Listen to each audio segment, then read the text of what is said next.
Good morning, ladies and gentlemen, and welcome in to a new edition of the Sunday Sideline Report on the Sports Insanity Network.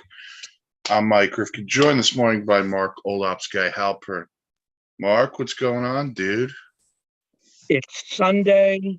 I don't have to worry about long lines for the stadium for food, bathroom breaks, or missing a play. I'm a happy person. Yeah, you don't have to spend $14 on a beer. When I can get a few six-packs for $14. That is true. That is true. All right. So we're going to preview a lot of the big games this afternoon. We're also going to talk a little bit about Thursday night football in a minute.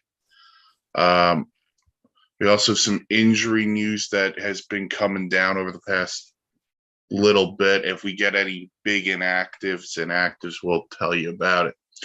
But let's start with Thursday night. A great game between the Chiefs and the Chargers. The Chiefs win 20, I believe it was 27-24. Let me just double check that I got the score right. But the Chiefs win in a tight game. They get the pick six late in the second half to find a way to win. Yep, 27-24. Mark, your overall thoughts on the Chiefs and the Chargers? What an electrified game. I mean, we knew, as we've talked already weeks coming in, that the AFC West is a very special division. And if this is the type of play we can expect, whether it's like the KC Chargers, Denver, Las Vegas, etc., and on, I think that, those games need to become more prime time situations and live, because I think that's the most exciting division in football. But hats off to the Chargers, hats off to the Chiefs, holding off the Chargers. And you got to give credit to Justin Herbert. Mike Williams played great. So, in the absence of Keenan Allen, who didn't play with a hamstring injury, that was obviously a huge loss for the Chargers. I just felt like it was. I feel good about still. I picked the Chargers to win the game, and I picked the Chargers to win the division. I still feel good about that. What I feel bad about is this feels like the Chargers recipe every year. They lose these close, tight games, and at some point they have to get over this hump of we can win a tight game. We can go in. We won't lose a game in the fourth quarter. We can do it. And it's just like it's the same old Chargers kind of vibe. Now, granted, Justin Herbert was fantastic. He did get hurt. He has, I believe it's fractured rib cartilage is what they're calling it. Correct. We'll get into that in a minute because there is something there for the Chargers as well. But I felt this was a big opportunity for the Chargers that they kind of squandered. Now, be it without Keenan Allen, they still played well. But they had their opportunities and they just did not convert. Flip side it, I mean, there's not much else you could say about Patrick Mahomes. He was so good again. And we're getting used to that being the norm with Mahomes, because even his bad days tend to be good days. So it's hard to fathom the man being infallible. But I think Noah had said it best when we were watching that. I said, who's the heir apparent to Brady? He said, we've already watched him, and that's Mahomes. And he's not wrong with that statement.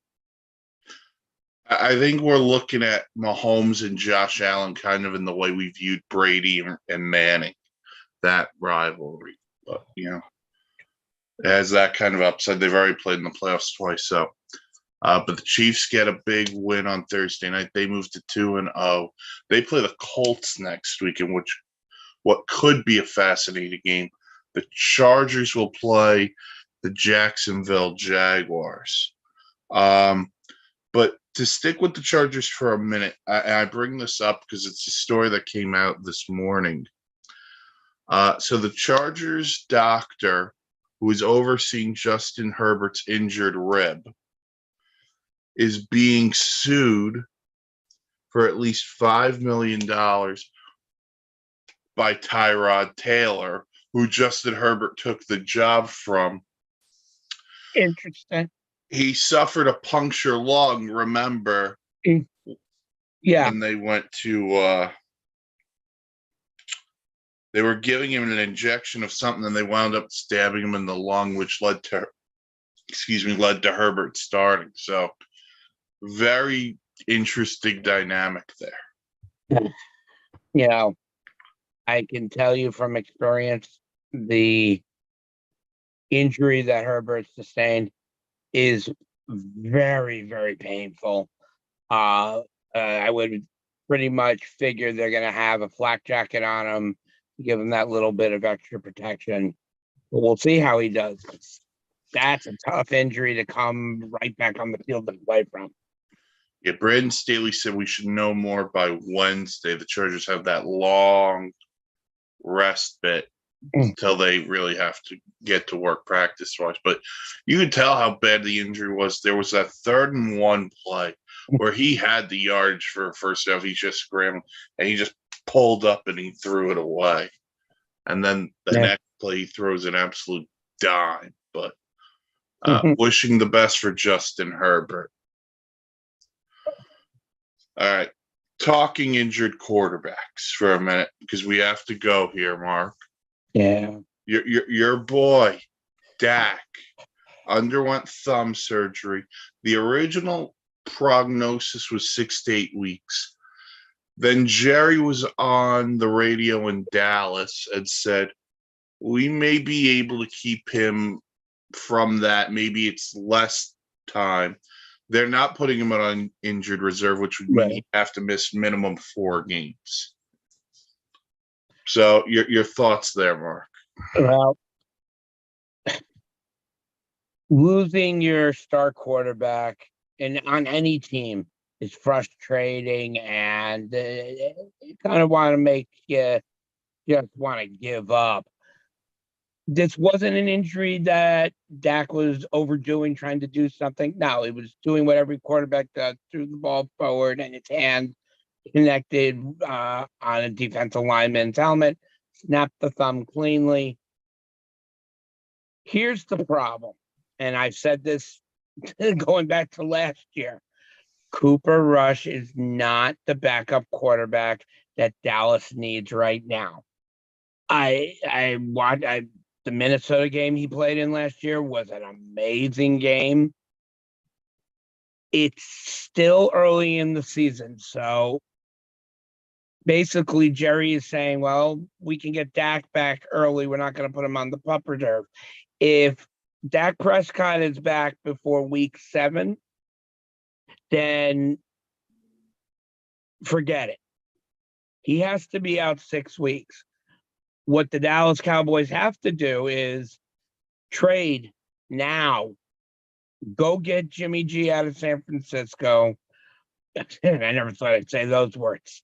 Andy Dalton is at least played in the system and can still throw the ball as long as they give him, 25 seconds of time to throw.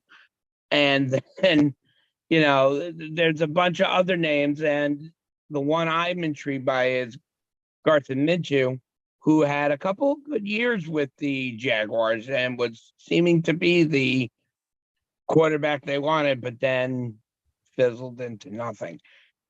It's an unfortunate injury, but it's nothing Dallas hasn't faced before. And they're going to have to come out there, and it's not the offense that's a worry. Dallas defense held Tom Brady to 1 touchdown pass the whole night last week, forced a ton of 3-and-outs to get field goals. So the Dallas defense is okay, but you have nobody who can take charge and be a general out there. You're not going to put points up on the board. And for Dallas, now this is just for games Dak could miss. He's out today against the Bengals. Next week against the Giants, the Commanders, and then you're getting into a stretch where they play at the Rams and at Philly back to back, and then Detroit, Chicago before the bye week. So we'll see what happens there with Dak. But the name I kept throwing out there for Dallas, it isn't Jimmy G, just because of circumstances aside. I just think San Francisco's going to want a lot in that deal, especially now because it's such a need. Right.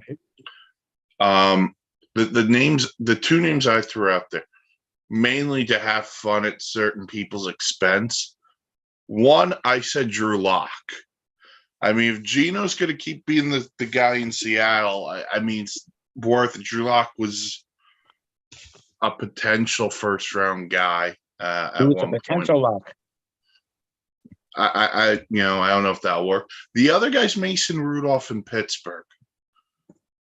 It's not the greatest name in the world, but you just need a guy who could do something.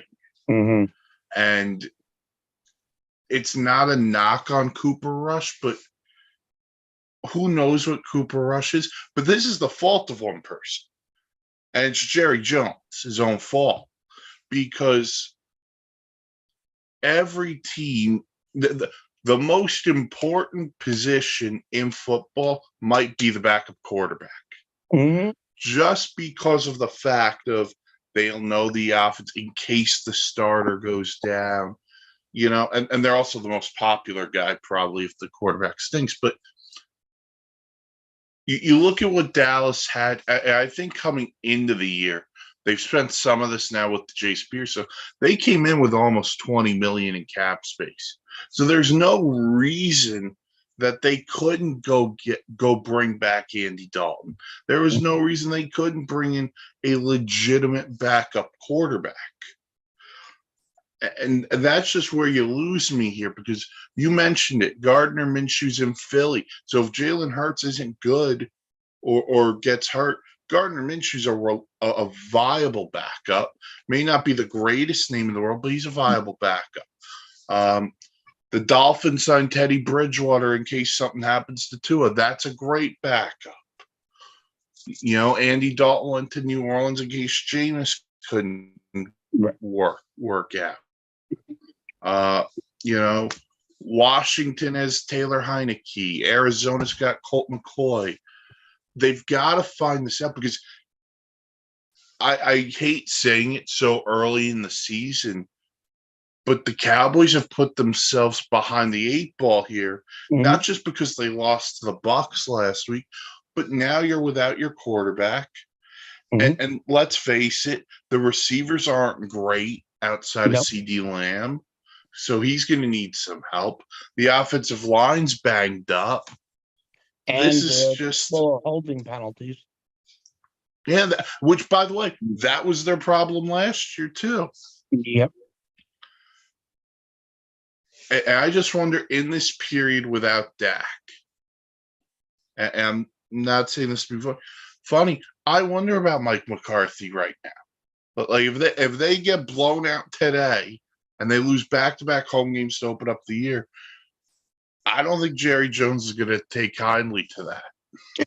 Well, and the way I would look at it is, if that happens, if that happens, Dan Quinn would move to interim head coach to the end of the season, and then Dan Quinn will be very happily sashay back over to the defensive coordinator, and Sean Payton comes in and coaches the Cowboys.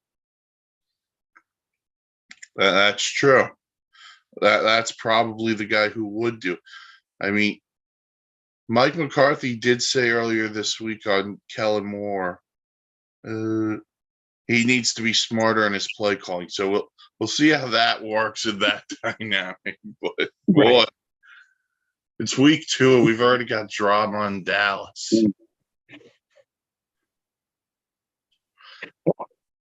You know what? You know what the Cowboys are, and then we can move on. The Cowboys are the Real Housewives. You got Jerry, you got McCarthy, Dak, Zeke and his 2 nose rings. All right. Well, let's just stick with the Cowboys because they will host the Bengals today. The Bengals are coming off that great game. It's an overtime loss to the Pittsburgh Steelers. Joe Burrow threw 5 picks, but boy, the Bengals almost had that game. Looks like T. Higgins is expected to play coming out of the concussion protocol. But Mark, your thoughts on the Cowboys and the Bengals here? So this is going to be a very, very interesting game, and for the Dallas Cowboys, it's not going to be one on the offensive side. The Dallas defense has to play like they played against the Buccaneers, but with a little bit more aggressiveness. Knowing the problems on the offense. Yes, the offense can do what it needs to do, but look for Micah Parsons, look for Leighton Vander Esch to be blitzing more than you saw last week. Watched DeMarcus Lawrence get around. And the question is going to be who's going to cover Jamar Chase. Dallas has a lot of capable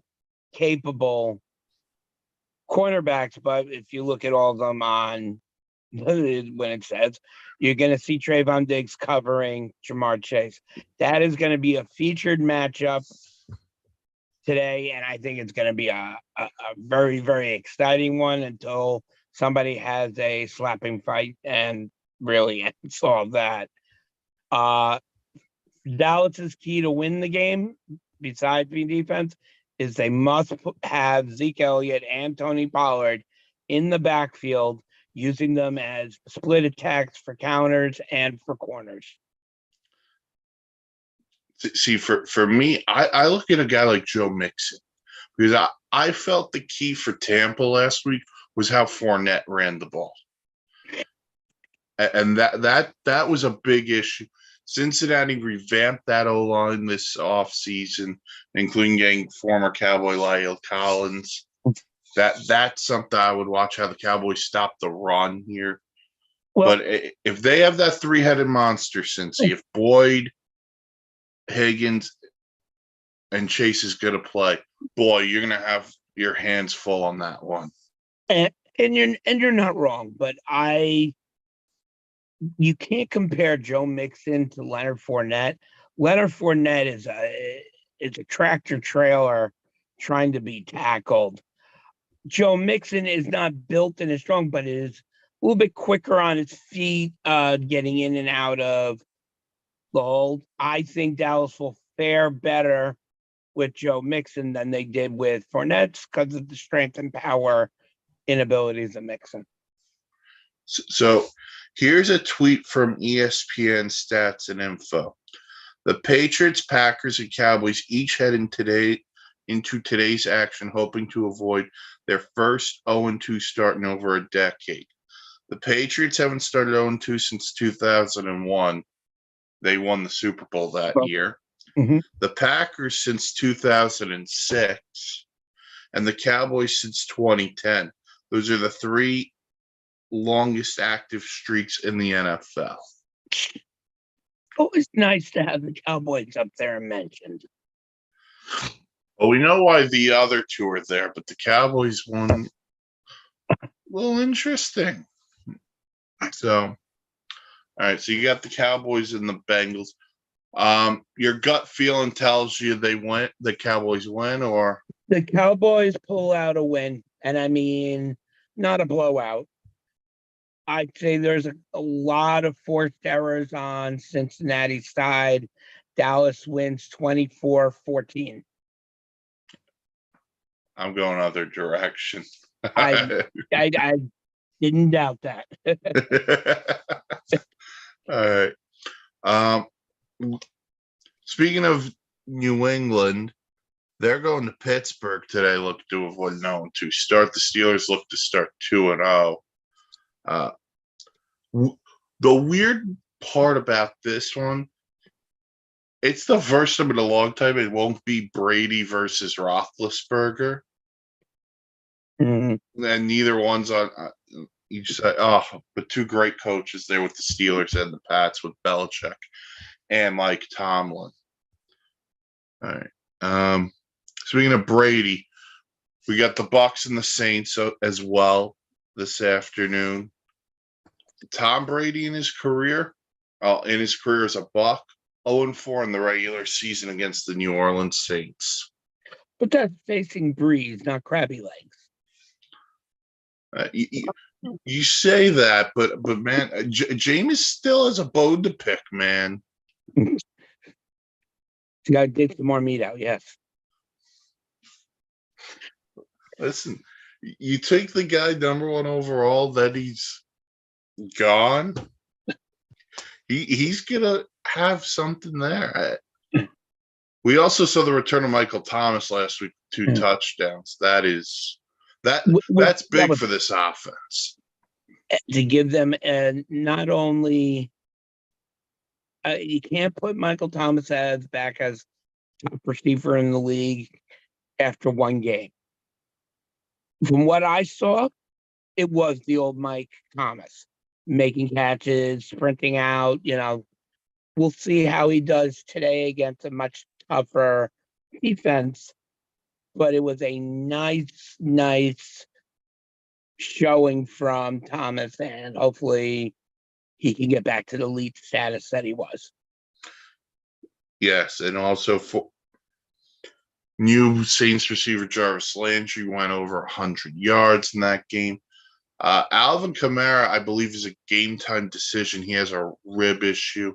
The same issue as Herbert, but not as severe. Okay. Flip side, Chris Godwin's unlikely to play today.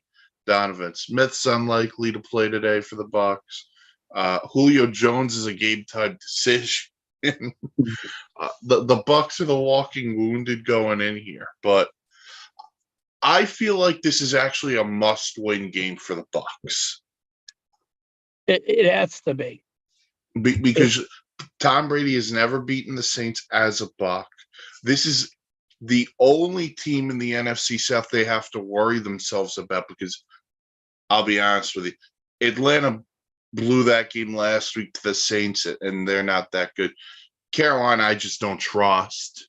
Mm-hmm. So you got New Orleans here, and you go in, you make a statement win on the road again like you did last week. All will be well in Tampa if you do that. Now, I still think there are questions on both sides, but this is a big game for both Todd Bowles and Dennis Allen, who are both in their first year respectively with their teams. One thing, you look at the walking wounded that you put it. I want to make sure I quoted you right. 2 of those names, Julio Jones, Chris Godwin. Chris Godwin should never have played in that first game against Dallas with the knee injury. Now, the odds of you getting him back before the end of the season is very unlikely.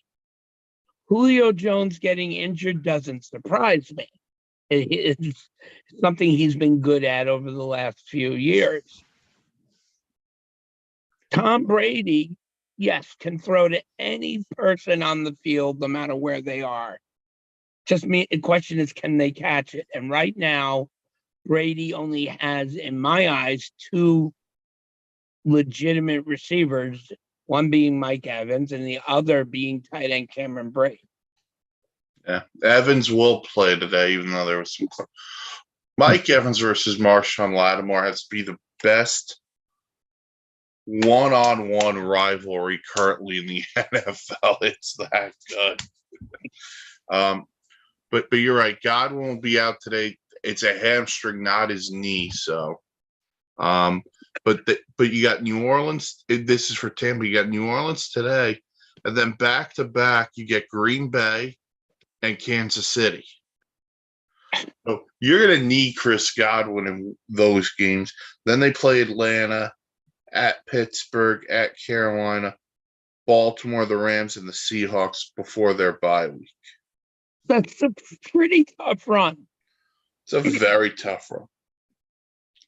And by the way, the second half is just as hard as their first half after the bye week, but that's a whole nother conversation. But we got the Bucs and the Saints.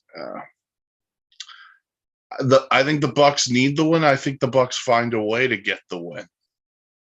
Well, as I said, when you have the guy you do behind center who has thrown to so many different receivers, he will get the ball there. It's just a matter of the receivers catching it.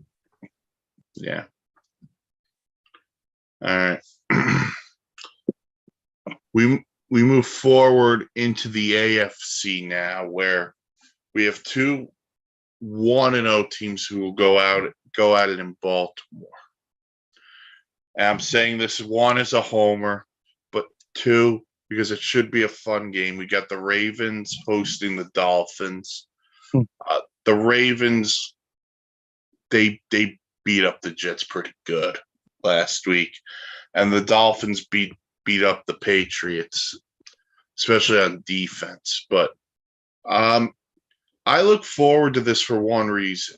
You get the matchup of Jalen Waddle and Tyreek Hill against Marcus Peters and Marlon Humphrey. For my money, that's the best cornerback tandem in the NFL. It is at least one top three. Yeah, I'll give you that. Yes. This will be an electrified game.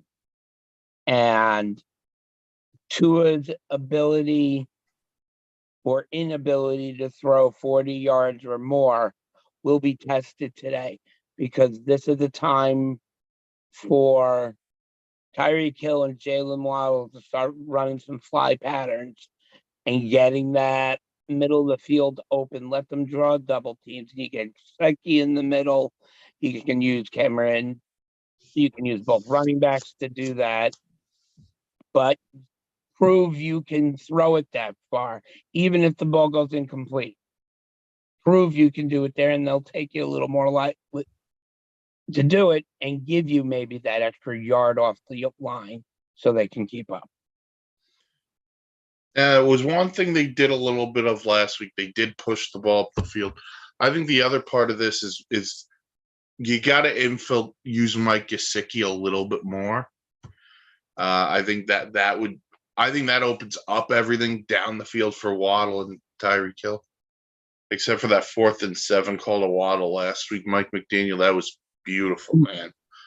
To quote Pedro Serrato from Major League, that was beautiful, man. Mm-hmm. But you got that, and Baltimore, they're just.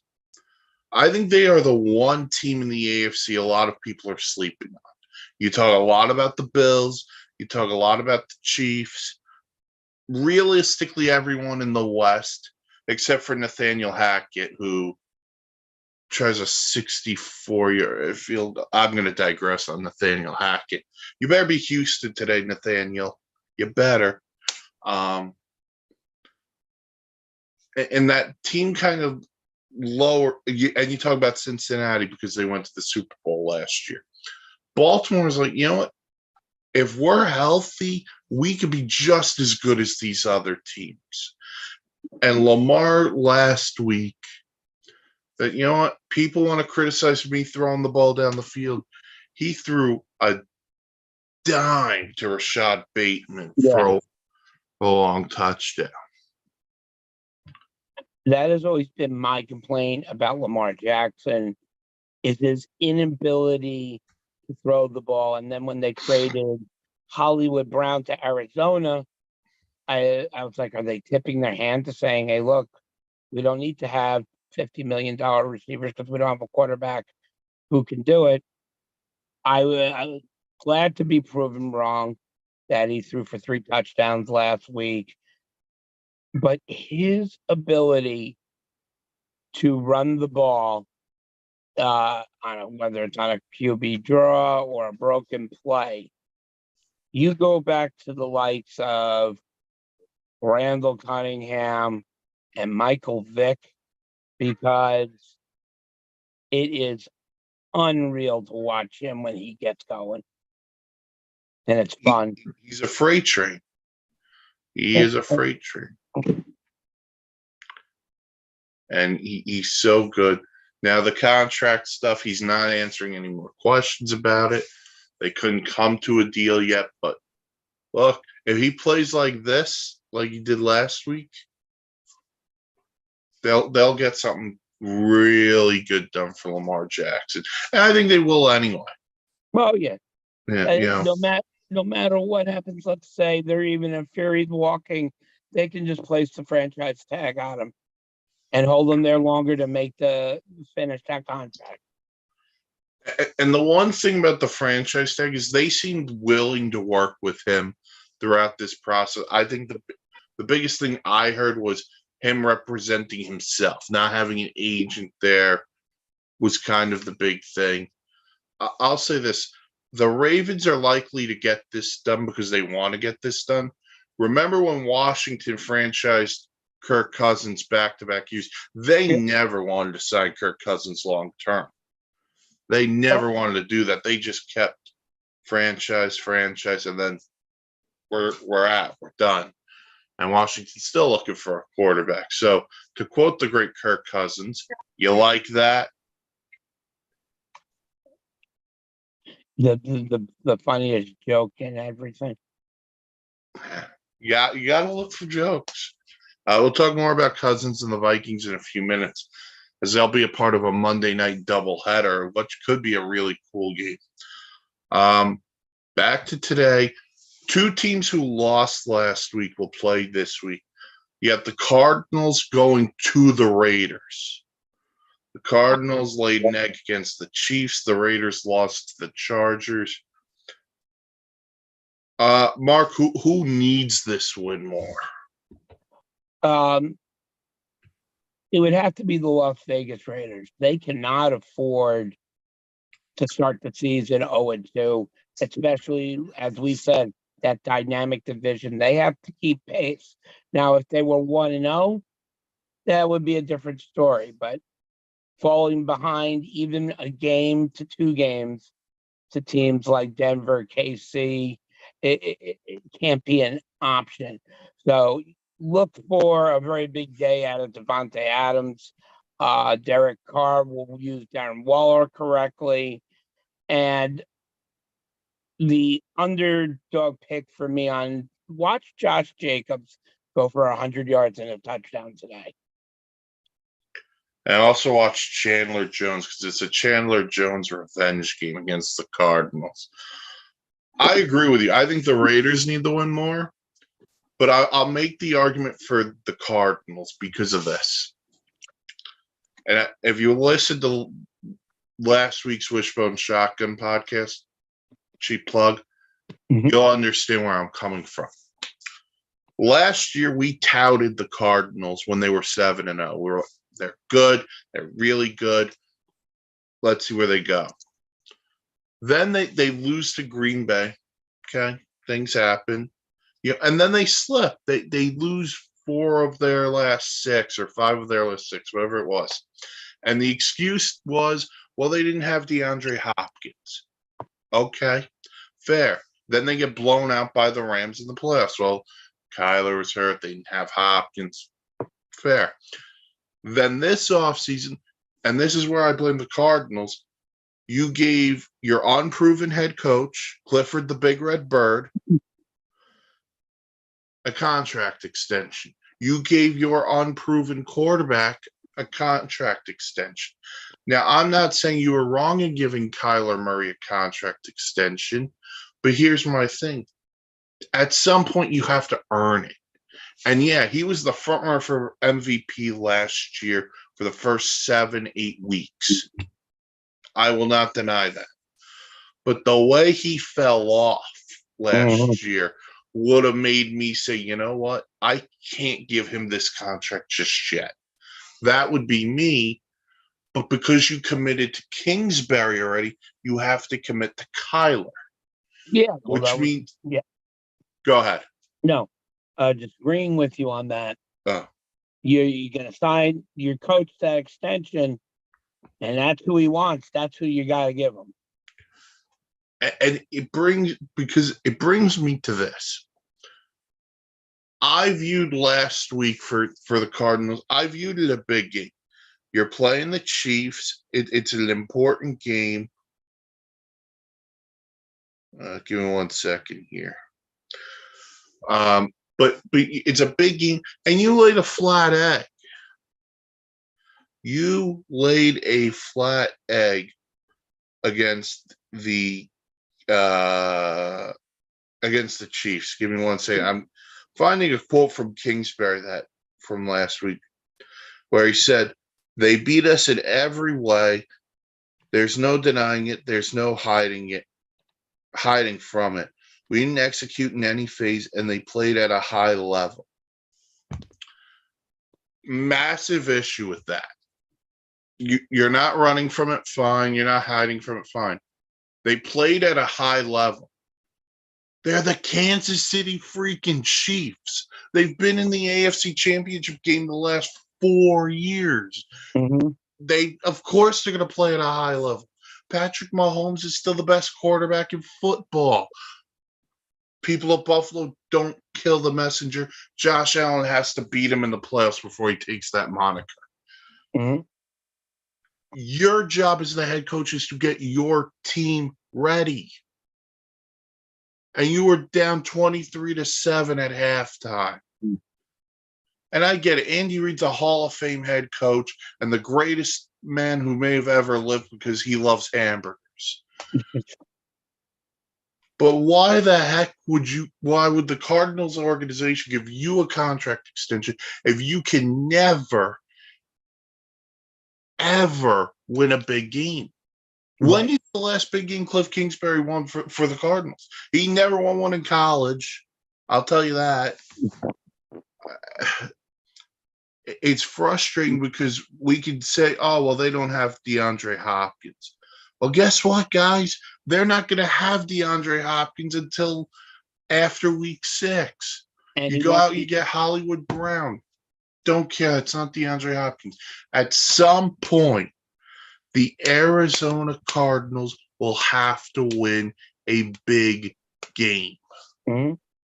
Look, Hollywood Brown, just to give an idea, coming over to, like Mike said, to replace DeAndre Hopkins because of that 6-game suspension. He didn't have a spectacular day, but he did have, 70-plus yards and a touchdown, which is at least a nice showing that he's on track with Kyler Murray. That being said, Mike's right. They go up against a much stronger team or whatever. They're not winning the games they need to win right now. You have to literally be flawless before Hopkins comes back. You don't want to have to be playing catch up. The break for you, Arizona, is the Bills throttled the Rams last week, and the Bears won sloppy showdown against the Niners. And those are the two teams you have to worry about because Seattle's not going to be a playoff team. Sorry, Seattle. Beautiful city, but no. So to the state of Arizona, if you're listening, and I know you are, here's the thing. Your hockey team is going to play at a college rink. Your basketball team's owner is a fool, and I don't trust your football team, and then there's the Diamondbacks. Sorry, Arizona, you're Florida of the West. And that's not far from the truth. Yeah. All right. So Cardinals, Raiders, that'll be, I think that's a 4:25. That'll be a 4:25 start. Then we go into tomorrow night because usually week 1 we get a doubleheader. That didn't happen. We got the Russell Wilson return to Seattle instead as the full game. But we have two games Monday night. Ironically, they'll be played at around the same time at one point. So very weird. We got the Titans and the Bills first up. It's gonna be a fun, exciting game up until the kickoff, and when the kickoff happens, it's gonna be all Buffalo. I really don't think, especially after the showing against the New York Giants, that's like taking a wrecking ball to the nuts in so many words. So I actually think I think Titans want to come out for a little bit more ferocity, but if they show up like they did against the Giants, forget it. Trade Henry now in that case. Well, I think you just said the guy who's the key. And look, if Derrick Henry does what he's done against the Bills the last couple of years, maybe this becomes a game. But I don't like the Titans at all. You're right; they did not play great against the Giants. And look, the Bills had the extra couple of days to prep because they played Thursday night as opposed to Sunday. They're going to be healthy, although Gabe Davis is questionable. Right. I also view what they did to the Rams last week, and I'm talking defensively. Like the Titans don't have a Cooper Kupp. Right. You know, they're relying on Robert Woods and Traylon Burks, and really that's it in the passing game. Also, the Giants got in Ryan Tannehill's face a little bit. Von Miller, and what the Bills defense did to Matt Stafford, they could do the same thing here to Ryan Tannehill, and it wouldn't be shocking. But I'd be very nervous if I was a Titan fan because starting 0-2 is not the year they wanted. No. And especially losing, like you said, the way they did to the Giants last week. But the onions of Brian Dable to go for 2 there. That's love it. I love it. I think it's a great job. It's what separates good coaches and bad coaches. And no, it's not by going for it on that. It's making the gutsy call to do it, knowing that you are such underdogs on the day. Go for the win. You want to explain the loss. Explain the loss. We tried something. It didn't work. Oopsie. I'll tell you this. The Giant fan base, whether if he made it or not, would have loved the call because who thought they'd be in that game anyway? Exactly. So that's where that call comes into play. But so we got Bills Titans Monday night. We also have Vikings Eagles. May there be a barge floating in the middle of a lake somewhere, and all the eagle helmets are in the barge, and they set it aflame. However, I will not come out and publicly back Kirk. I only know how to throw to my family cousins because he can't throw to anybody else. This is going to be the Dalvin Cook show. I think it's going to be Justin Jefferson's job to really get open, and made the Vikings defense pick off, force fumble, drill through the turf, Eagle players all night long. I'll say this. You say Kirk only throws to his cousins. I mean, Justin Jefferson's still rotting from last week. A person named Jefferson hasn't seen that much open space since Thomas Jefferson and the Louisiana Purchase. I mean, the Packer defense just could not refuse to cover Justin Jefferson, whatever the reason may be. You mentioned Dalvin Cook. Thielen, former Eagle Jalen Rager. But by the way, I still find it funny. Now, Dallas had taken CD Lamb, which was who Philly had wanted. They take Rager. The next pick was Jefferson. And then this offseason, they trade Rager to Minnesota. So now Minnesota has Rager and Jefferson. So, Minnesota, they're kind of they were a popular pick to make the playoffs because of the talent they have. And I've heard a lot of people say, well, Cousins needs to play well in a big game. Well, he was good last week in a big game, but now he has to do it on the road. And I'm not saying he has to go 38 of 43 for 350 and 5 touchdowns. Now he could be 18 of 24 for 238, 2 touchdowns a pick. They just have to win the game. That is all the Vikings have to do. They have to win the game. That'll be tough against a Philly team that was really good offensively last week in Detroit. Defense scuffled a bit, but, Slay and Bradbury are 2 good corners, so the matchups there on the outside will be interesting. Should be more of a track meet game, the Vikings and the Eagles. So both teams want to run the ball and establish play action. We talk about Cousins. It's also a big game for Jalen Hurts because at some point,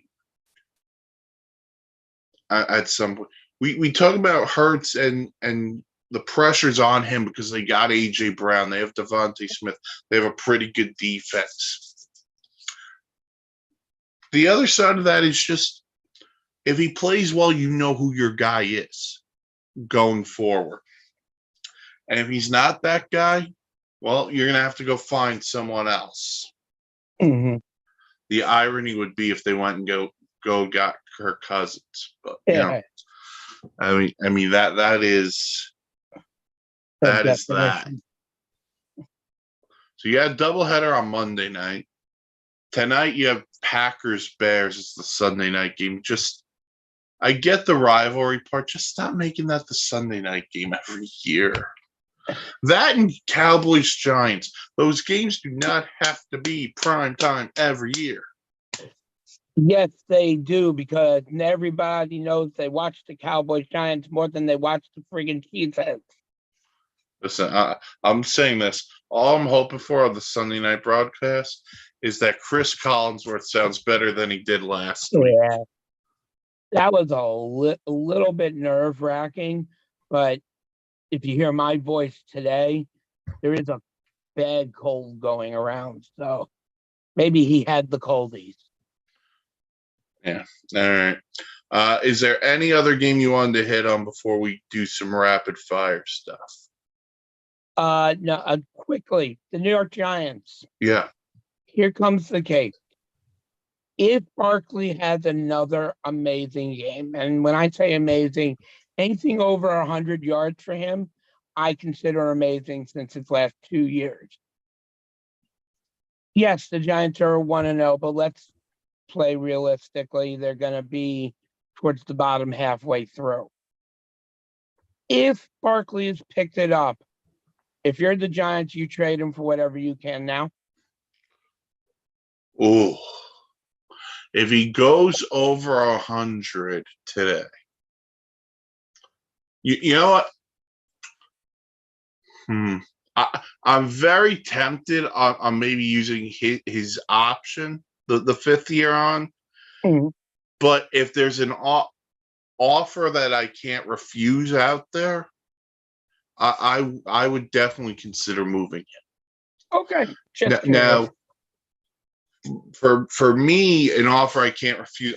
A lot of people would say a 1st-round pick. I think you're getting a 1st-round pick for Barkley, but if you can get a couple of seconds, maybe a 2nd and a 3rd, I would consider it for sure. Okay. You have to at this point because I don't think there's a guy safe on the roster personally for the New York Giants. New ownership, new GM, new coach. You have to buy in. But I'll say this. Barkley played well last week to the point where, you know what? If he does it again, maybe that buy-in, if he's healthy, maybe he's a building block for the Giants. I mean, I'm trying to think of other spots where I could see him, like who's going to have that interest. And the team I keep coming back to is Arizona, just because I don't think James Conner is a 3-down back. But Well, I don't know if they're going to be willing to give up the picks. All right. But Giants, Panthers today, that's 1 o'clock at MetLife.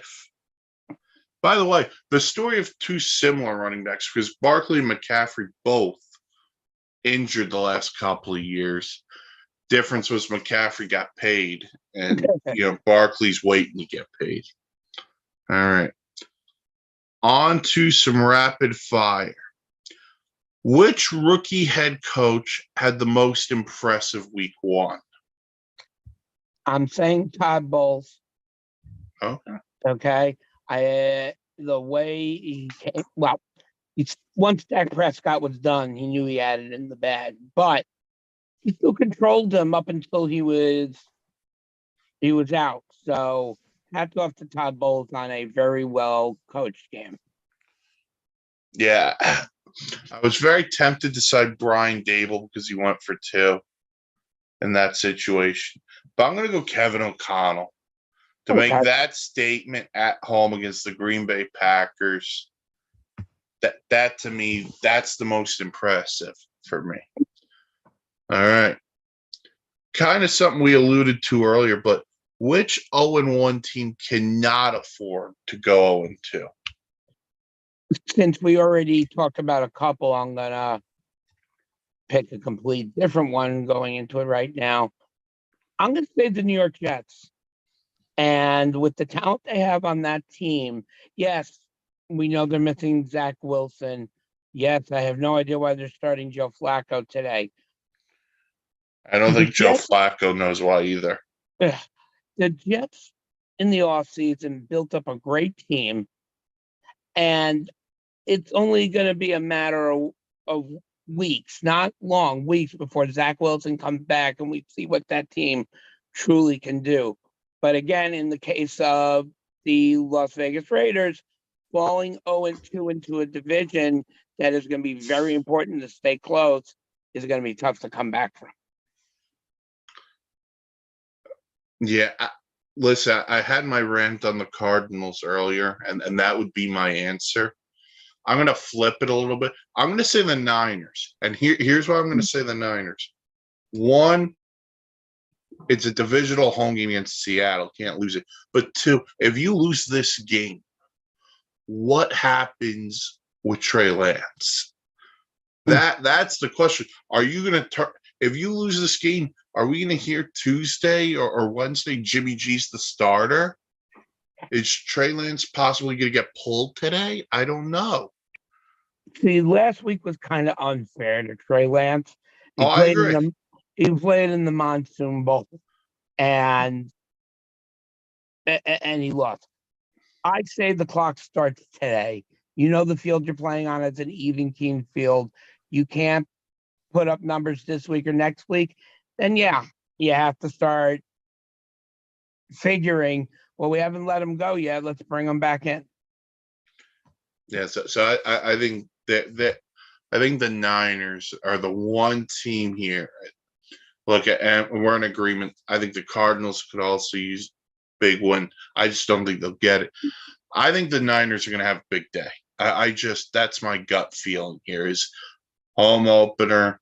I think Lance will play well enough, but I think that defense will show up against Gina. All right. Do you have anything else you would like to talk about? No, but may the Giants go down in fiery dismay. So to quote the great John Bon Jovi, going down in a blaze of glory. Yeah, but they don't deserve any glory.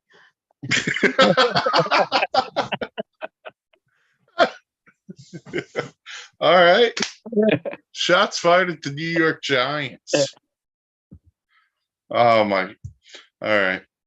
So that'll do it for us. For Mark Goldupsky Halford, I am Mike Griff. Thank you for tuning in to Sunday Sideline Report on the Sports Insanity Network. Check out the website, www.thesportsinsanitynetwork.com, for blogs, vlogs, planes, trains, and automobiles. For our podcast content, go to Anchor, Spotify, Google. Check those out. Let us know what you think. And we'll talk to you next week on SIN Sunday Sideline Report. Enjoy the football, everyone. Have a great day, and namaste.